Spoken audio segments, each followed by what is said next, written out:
சென்னையில் உள்ள ஏடிஎம் மையங்களில் வடமாநில இளைஞர் ஒருவர் நூதன முறையில் கொள்ளையடிக்கும் காணொலி வெளியாகி பரபரப்பை ஏற்படுத்தியுள்ளது.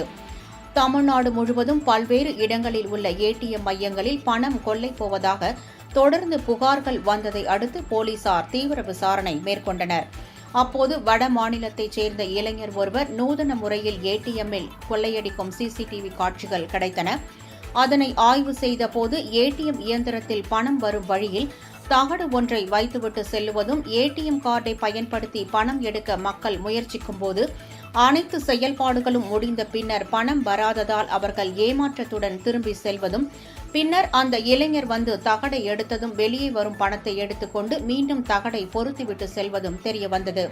தமிழகம் மற்றும் பாண்டிச்சேரி பகுதிகளில் அமைந்துள்ள சுமார் 30க்கும் மேற்பட்ட ஏடிஎம்களில் அந்த வடமாநில இளைஞர் தனது கைவரிசையை காட்டியுள்ளதாக கூறப்படுகிறது.